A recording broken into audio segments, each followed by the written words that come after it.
Gente, eu vou gravar para vocês agora a aula de ciências do primeiro capítulo de vocês sobre biodiversidade, certo? Então, vocês podem estar acompanhando o vídeo de vocês, que eu vou explicando algumas coisas e eu fiz um resumo para poder facilitar, tá bom?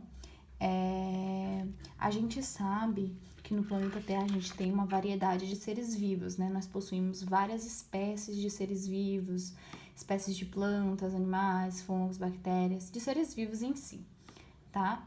E os biólogos, que são aqueles cientistas que eles vão se preocupar em conhecer esses seres vivos e suas características, eles precisaram separar esses seres vivos por alguns critérios para poder facilitar o seu estudo. Então, eles tiveram que criar um critério de divisão desses seres vivos, de classificações, para que facilitasse o trabalho deles para fazer o estudo. Então, eles começaram a fazer algumas classificações, que eu vou mostrar para vocês as principais classificações que tem, certo? A gente tem aqui nessas classificações em relação à alimentação desses seres vivos. A gente tem, como eu estava dizendo, algumas classificações para poder classificar esses seres vivos. Aqui eu coloquei em relação à alimentação desses seres vivos. A gente tem os seres vivos autotróficos, que são aqueles seres vivos capazes de produzir seu próprio alimento. Então, eles não precisam de outros seres vivos para poder produzir aquele alimento. Ele mesmo produz o seu próprio alimento, como, por exemplo, as plantas, as algas, né? A planta, ela utiliza, através da fotossíntese, a luz do sol para produzir glicose, que será usado, né, para o seu alimento, vai ser usado para produzir a sua energia. Então, as plantas, elas acabam não precisando de outros seres vivos para produzir o seu alimento, né, para poder melhorar o seu metabolismo, energia. Já os seres vivos heterotróficos são aqueles seres vivos que não produzem o seu próprio alimento. Eles precisam de outros seres vivos para poderem se alimentar. Por exemplo, o homem, os fungos, são exemplos de seres vivos que não produzem o seu próprio alimento. Eles precisam de outros seres vivos, então não troque. Autotróficos produzem seu próprio alimento. Heterotróficos não produzem. Aqui a gente tem alguns conceitos que os biólogos eles tiveram que seguir para poder classificar um ser vivo, né? O primeiro conceito que eu coloquei aqui foi de espécie. Espécie são grupos de seres vivos que podem cruzar e originam descendentes férteis. Então, uma espécie são aqueles grupos de seres vivos que eles cruzam e originam descendentes que também serão férteis, que também vão cruzar e gerar outros seres vivos. Então, espécie, eles têm que cruzar e originar descendentes férteis. Esse aqui é um dos mais clássicos conceitos de espécie que a gente tem, certo? Teve um biólogo, um cientista chamado Linneu, que ele criou um sistema para dar nome às espécies, né? Todo mundo sabe que tudo tem um nome. Então, o Linneu, ele criou um sistema para dar o nome a essas espécies, tá? Aqui, o Linneu, ele seguiu algumas regrinhas que eu vou mostrar para vocês para dar o nome da espécie. Eu não posso chegar e colocar o nome da espécie cientificamente de qualquer jeito, porque o nome de uma espécie, se você ir no Japão, se você ir nos Estados Unidos, se você ir na Holanda, em qualquer país, o nome científico sempre será o mesmo, independente da língua. Então, o Linneu ele criou um sistema original, né, um sistema fixo para dar o nome dessas espécies. Vou mostrar para vocês agora algumas regrinhas do sistema de Linneu. O nome de uma espécie ele tem que ser um nome binominal, ou seja, tem que ter duas palavras. O nome científico ele sempre vai ter duas palavrinhas, ok? Essas palavras elas têm que ser derivadas do latim ou do grego. Por quê, Caio? O latim e o grego foram línguas que originaram outras línguas, o inglês, o português, o francês, eles originaram do latim ou do grego. Então, qualquer país que você fosse chegar e falar o nome científico daquela espécie, eles iam identificar. Então, as palavras têm que derivar do latim ou do grego, tá? A primeira palavra, falei para vocês que são duas palavras. A primeira palavra, ela sempre tem que iniciar com letra maiúscula. A primeira palavra da espécie tem que se iniciar com letra maiúscula. E a segunda pode ser escrita com letras minúsculas normal, tá? Deve ser escrito em itálico. O que é itálico, Kyla? A letra tortinha ou sublinhado, né? Se você não conseguir escrever itálico, você tem que sublinhar o nome da espécie. Coloquei para vocês aqui a espécie Felis catus, que é o nome científico do gato. O nome científico do gato, ó. Felis, o F começa com letra maiúscula e catus normal, tá? Como não dá de escrever em itálico, né? Não é algo digitado, você tem que sublinhar, certo? Deixa eu procurar aqui no livro de vocês outro exemplo de nome de espécie. Por exemplo, aqui, não sei se vocês dá pra ver, Chelonia midas, né, que é o nome científico da tartaruga verde. Chelonia, letra maiúscula, midas com letra minúscula, e o nome tá escrito aqui em itálico, que é aquela letra tortinha. Então, para escrever o nome da espécie, tem que seguir essas regrinhas.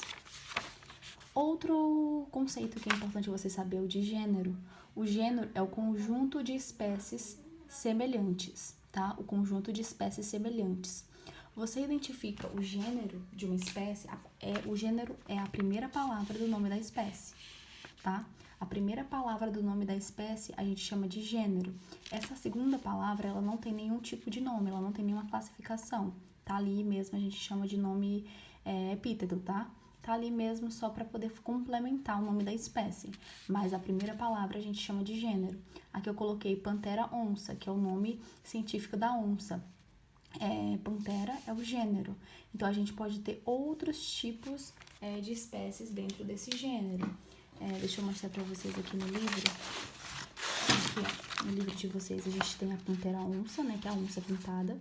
A gente tem a Panthera tigris, que é o tigre. Então, ó, Panthera.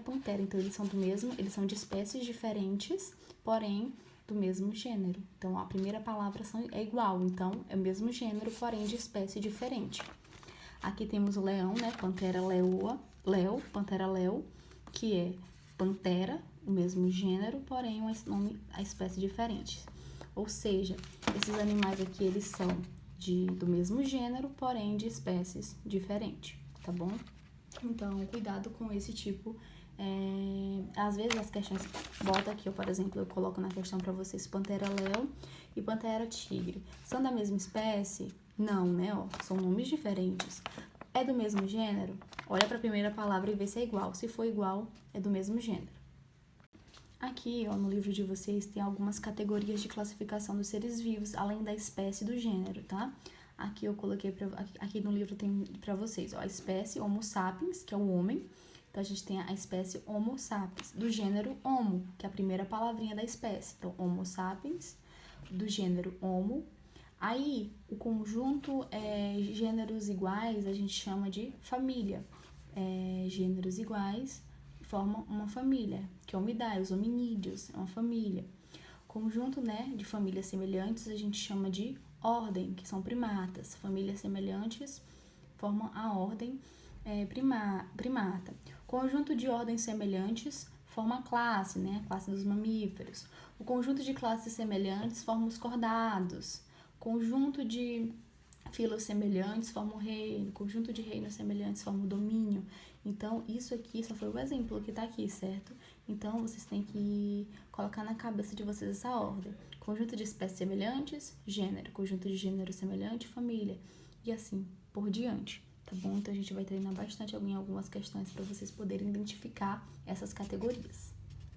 Outro conceito que também é muito importante é sobre biodiversidade. A biodiversidade, ela se relaciona com a variedade de espécies de seres vivos. Nós sabemos que o nosso planeta tem uma variedade enorme, né, de seres vivos. E o conjunto dessa variedade de seres vivos a gente chama de biodiversidade. O nome já está dizendo, ó, bio significa vida. Diversidade é diversidade, é variedade. Então, a variedade de seres vivos a gente chama de biodiversidade. Por isso que os cientistas eles tiveram que classificar e separar esses seres vivos para estudo, porque como é muito, eles resolveram separar por prioridades e separar também por semelhanças. No livro de vocês tem uma parte muito interessante que é sobre a extinção de uma espécie, né? Uma extinção de uma espécie se dá quando o último indivíduo de uma espécie morre. Quando morre o último indivíduo, a gente fala que aquela espécie entrou em extinção, tá? A principal razão para a grande extinção dessas espécies é a alteração radical do meio ambiente pelo homem. Quando o ser humano ele altera aquele ambiente daquele ser vivo, aquele ser vivo ele não vai ter mais como ele viver ali, aquela espécie vai se tornar ameaçada. Então, quando você ameaça o habitat daquela espécie, você pode estar colaborando para a extinção daquela determinada espécie. Então, o ser humano é um dos principais causadores de extinção de espécies. Muitos, por exemplo, caçadores que vão caçar animais para tirar a pele daqueles animais, eles estão colaborando para quê? Quanto mais ele mata aquela espécie Quanto mais ele mata aquela espécie para poder utilizar ela, mais ele colabora para que um dia acabe toda aquela espécie. Então, infelizmente, isso acontece muito e está crescendo as estatísticas de extinções de espécie. Então, é importante que vocês também saibam disso, pesquisem sobre espécies que estão entrando em extinção. Eu vou gravar depois um segundo vídeo dessa parte aqui do capítulo, ainda do capítulo 1, tá? Eu vou dividir em duas partes, que é um pouquinho sobre célula, que eu vou fazer um resumão sobre célula, sobre as partes da célula, para vocês também entender como a célula ela influencia nas espécies, certo? Então, eu vou gravar um vídeo afora, parte disso daqui, e eu vou também analisar algumas questões para vocês. Então, eu vou gravar um segundo vídeo fora sobre espécies, tá bom? Então, espero que vocês tenham entendido. Voltem o vídeo quando tiver alguma dúvida. Me pergunte se você tiver alguma dúvida.